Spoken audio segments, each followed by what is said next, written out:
Why no 50-50? Because it's dusty. You might as well have a roommate. Okay, you might as well have a roommate and still date. If you're gonna live with a grown man and pay 50-50, or you're gonna date a grown man and go 50-50, you might as well have a roommate and still date other people. Okay, because that's not what a man is. A man was supposed to provide. You said 50-50 is struggle love. Exactly. Unless you could find someone willing to struggle with you. Huh. Fuck is you talking about? So here we are. 50-50. We talk about all the time. Mr. Walker called it 100-100. You know, I don't think no man should be asking a woman for half of the rent every month. I don't know how you can go about that. Thank you. That's what I'm saying. And here's the thing. I know someone very well that had this dynamic. Yes, they both, was, boss CEO type individuals, if you will. And yeah, I know he was like, yeah, they month to month, you got the mortgage, I got this, and that's how it was. And it's sad to say that relationship did not work out, and it was one of them long drawn out boys too. So you know what I'm saying? I that's what I always say. It sounds corny, 100. I admit it, but it is what it is. Like we all putting into this pot, we got the same goal. So that's the thing. It's no problem with it all going into the same pot because we got a common goal. I'm not trying to, live a life of minimalism and you trying to buy a penthouse, you know what I'm saying, in LA. We got the same goal. So putting in the same pot don't matter because anything that gets purchased big, we both want it. You see what I'm saying? But yeah, they don't have that. It's not the same. It's not the same.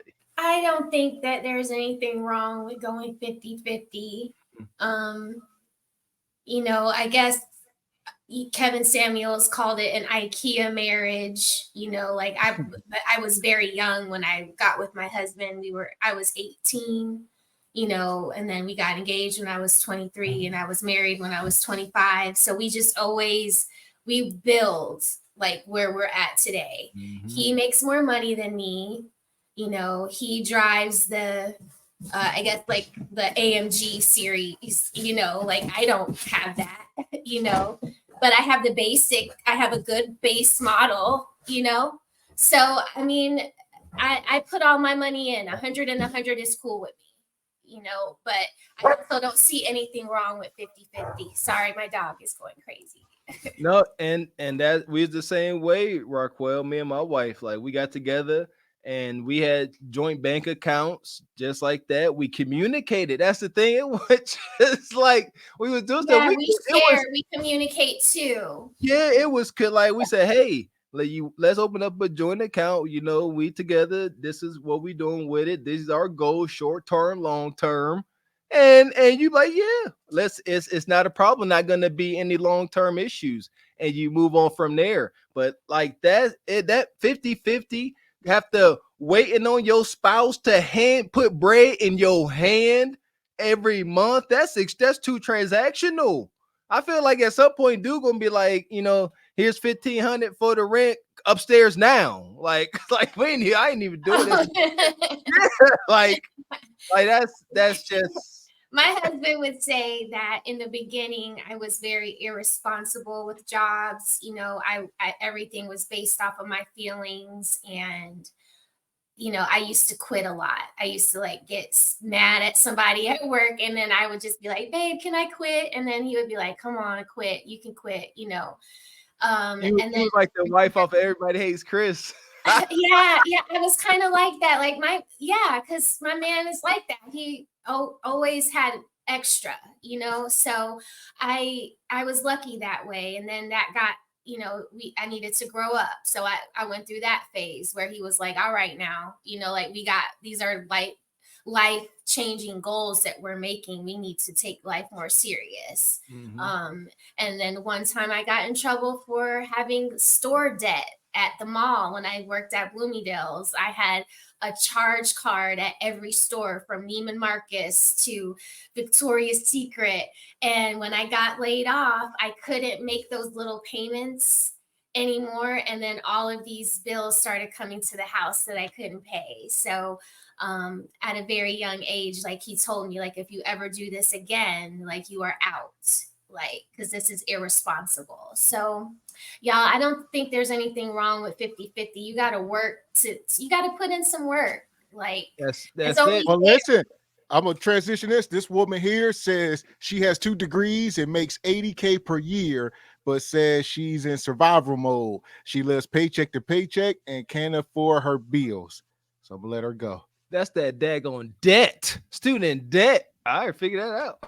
I am so tired of living my life in survival mode because despite having 2 college degrees and making close to $80,000 a year, I still cannot keep up with the cost of living. I still cannot afford all of my bills every month and have to live paycheck to paycheck. I think that's absolutely ridiculous. I am sacrificing my mental health, my time, and my energy to take care of people in their most vulnerable moments, and a lot of the time they do not make it. At the very least, I should be able to pay my bills. And for anyone who's thinking, oh, well, you shouldn't have chose that job, somebody has to do it. And you know damn well, if your loved one was critically ill, you would want somebody to take care of them, right? Something has to give. I cannot keep doing this. Well, shout out to the sprinkle lady. Sprinkle. She just told y'all don't do 50-50. It's like a roommate. But on the other side, you got these women who are in need of help in a way of 50-50 with a man. That's how it's gonna work. And she a single baby mom, obviously, because I see that her pregnancy pictures in the background. So ain't no way in heck she making 80K and her man making the $160,000, 150, 130. Like, she a single baby mom with extreme college debt. What are we talking about? So what's your take on this, Raquel? Do you see this a lot with women that's having a hard time making it, even though they can be making decent money? I would say anybody that I know complaining about their bills drives a car that's probably like newer than a 2020, you know? So it's kind of like the people complaining are also living a little bit outside of their means a little Amen. bit. Amen. She's really pretty. Like, you keep talking about college debt, Mr. Walker, and all week we've been going through it because I have college debt. So yeah, if you add college debt onto store debt and car debt, then yeah, you're living paycheck to paycheck and you have no money to save for a rainy day. So every day is like, you're just waiting for the shoe to drop. See, So I'm sure that's stressful. Yeah. there you go. Yeah, that living outside the means, like, there you go. Somebody said, bet she got a BMW, that type of ish. Like, we got that's what Kevin Samuels meant as well whenever he talked about Disneyland lifestyle, fairy tale lifestyle, not just dating, but folks really think they're supposed to come out of college and be in a foreign luxury vehicle. That's so wild. Like, y'all was sold the bad bill. We all fell victim to it myself. I wholeheartedly understand, but it's like, no, we gotta change the way we think as far as consumerism. Because ain't no way in heck you making $80,000. I don't care how much debt you got. Like, you got to budget that out. You make it work. You can't afford Nike. Maybe you got to go buy what's that, Reebok at Walmart, huh? Or Why TJ not? Maxx, TJ Maxx, like TJ, all that budget, Marshalls, got Burlington, all that. You better stop playing. Says too many Travelicious, 6 figures broke B-dubs. I don't know what it is. Like, yes, I do. They don't understand the concept of delayed gratification. And I get it. I have a theory that Bonquisha and Nug Nug, they like, we gotta take out PPP scam loans and go right quads into buy, when we 20s, 30s, because I don't plan on seeing 50. They live in wild, fast, and crazy and wonky. And well, listen, I was gonna say this is where they ended up as well. So let's see what she complaining about.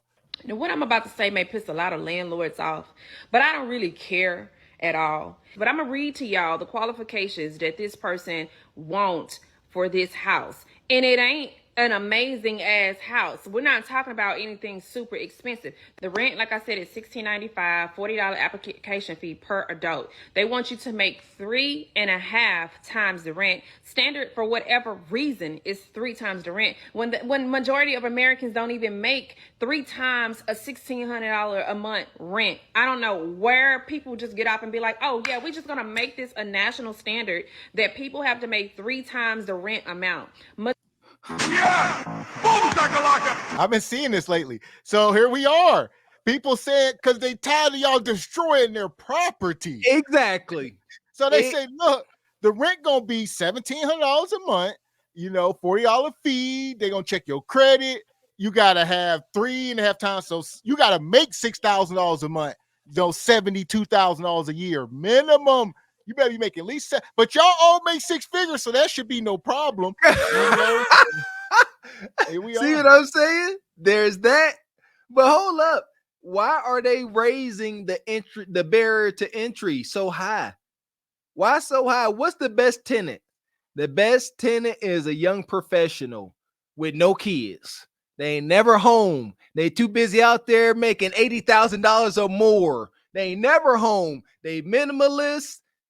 They definitely throw no parties. They literally never there. And they ain't got a problem paying that rent because mom and them is doing their job. They helping them or whatever. Maybe they trust fund kids. Shout out to the trust fund kids out there. Ain't no hate. And they like, it ain't nothing. You know, that's the very, they tired of y'all po folk tearing up they ish and coming up short trying to barter used up wild nug petrified kudakata. Like that ain't it. And I was gonna say the net of it is y'all have to live where you can afford to live. So a lot of times, Bonquisha, they want to live somewhere in some type of little penthouse or in some little swanky neighborhood, but you need to move back into the hood where you belong, which you can afford. That don't charge 3.5 times. Go back up into the hood where you belong. There you go. Go ahead now. Too good. No, they too good for that. That sacrifice again. Delayed gratification. I'm going to delay this gratification. I'm not going to be 25 trying to buy an entry level, you know what I'm saying, luxury vehicle, you know what I'm saying, or top of the line Impala. I'm going to wait, move back to the hood. All right. And I'm going to delay gratification for about 10 years. Then I'm going to get that AMG. You see what I'm saying? I'm going to get what I really want. I want the signature on the badge. I want to know who built this engine. And that'd be the problem. A Bonquisha like her, she already driving a Range Rover or a Suburban. So she like, I can't move back to the hood with my Range Rover. Are y'all tripping? Bull jab the seat. Yeah, she got too much pride. So it's got the best of her. I hadn't seen a Range Rover in the middle of the projects. That part. So here we go. Majority of people can afford 2 times the rent on a specific basic home like this. But this person is going even further. They don't want you to have 3 times the rent. They want you to have 3.5 times the rent. They want the last 2 years of your W-2s, the last 3 months of your check stub, driver's license or ID, social security card. They want you to make 2 months worth of rent as your security deposit before you even move in, and you have to have a credit score of at least a 670. I'm trying to tell you off the bat, that disqualifies so many people from being able to be in a home that is decent. Let's add that up, why don't we? Off the rip, you have to pay first month's rent, $16.95. You have to pay $40 application fee per adult, and let's just say the standard adult is 2 adults, right? You have to pay, if you have a pet, which majority of people in Houston do have pets, dogs, it's a $250 non-refundable fee per pet. So let's just say you have a pet. We're going to add that up. And then you have to make 2 months of the rent to equal the amount of the security deposit. So that's $16.95 times 2. All right. And on top of that, we're not even talking about your utilities and all the things that you have set up. They want you to have rental insurance before you move in. Standard rental insurance is probably about $25 a month. Let's just say that. Before you can even move into this house, sitting in a savings account somewhere or just idle money, you already got to come off of this amount of money. I don't know at what point we stop being human, though. Even as an investor and a landlord, at what point did we stop being human and we say money trumps everything, including people? I don't get it. Huh. So she said you got to come up with 5,007, almost $6,000 just to move in. That's the net. I mean, that's like you got to have, between 5 to 10 grand set aside if you want to move into a house nowadays. There you go. That shows stability. I get it. Have y'all not seen these horror reels of landlords going into their places where they were forced to evict tenants, either the easy way, the hard way, and tenants to poured cement down every drain, like peeing and defecating everywhere, just making the house a mess, a nightmare on purpose. That's why this is happening. The word got out. Like I don't know if it's fair. I can't feel for this. I'm not a renter, so I could have a bias, but I don't know, man.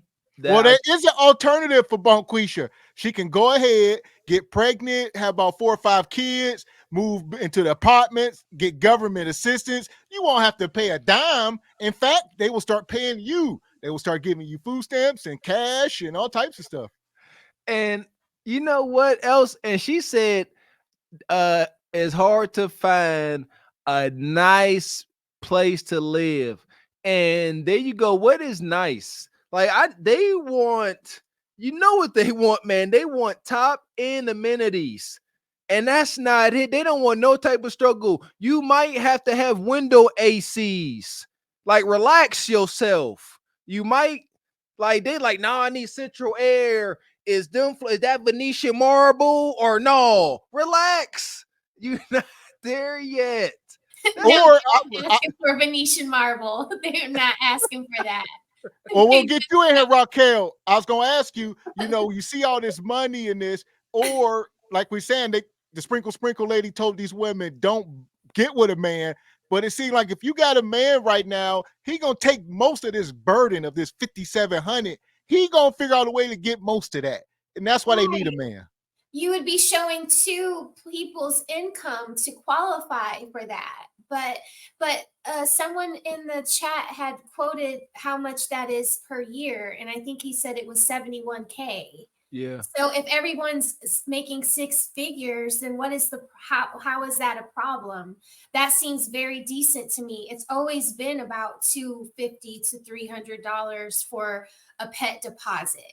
If I remember correctly, I'm a owner, but I've rented, plenty. I've rented my restaurant, so, and that was a 5-year lease. Like, I don't understand. Like, if everyone's making 6 figures, then that should be pretty easy. But if you would partner with someone and someone was shouldering that 50%, then you would only be responsible. You would chop all those numbers in half down the middle. So that, and like I said, this is just to initially move in. Yeah, so right. the rent per month. This is life too. This is life as well. Yeah, because your pet is going to be $300 a month in food, in insurance, in whatever things that you need, baggies for their poop. These people, you can't have a pet. You can't afford this pet. You can't afford this apartment. We talk about this stuff all the time. They can't afford this stuff. Yeah, a pet. I'm scared to go. Oh, I'm about to go off. I'm triggered. Don't nobody own more daggone pets than poor folks, and that's crazy. One thing Bonquisha gonna do is get her a mutt pit bull, all right, and don't realize how much it costs to feed him. Lock him in the basement till he go feral, and then release him out into the hood. Don't ask us how we know. Happens way too much. I'm triggered. Yeah, y'all can't afford the daggone pets. And that money ain't like that money going towards first month's rent, last month's rent. And if you don't tear up the place, Right. you get your security deposit back. And that's why they so mad, Mr. X. They know for sure they about to void some part of that lease and damage something. They know it for sure. And it's safe to say about a third of your money going towards rent, you know, $1,700 a month, that's $20,000 a year. So you're looking at $20,000 a year in rent. So they say you better at least make $72,000 so I can, and that's minimum. That's you're gonna be barely able to afford to live here. They say I would prefer you make twice that, but 72, you know, and after taxes, you down to like 55. You know, you gotta spend 20,000 on rent. Crazy. Yeah.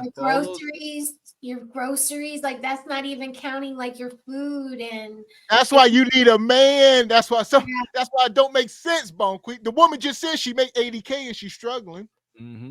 The smartest thing you could do if you single, especially no kids, and you want to be a homeowner, you know what I'm saying? And if you in position, get you a duplex, live in one side, rent out the other side, and you technically live in rent free, and they give you a lot of wiggle room to improve your living situation and living standard. But that's a sacrifice. They're like, why would I buy a duplex and I gotta live next to it? No, see that's your problem. I wish I knew that information. Shoot, would did it.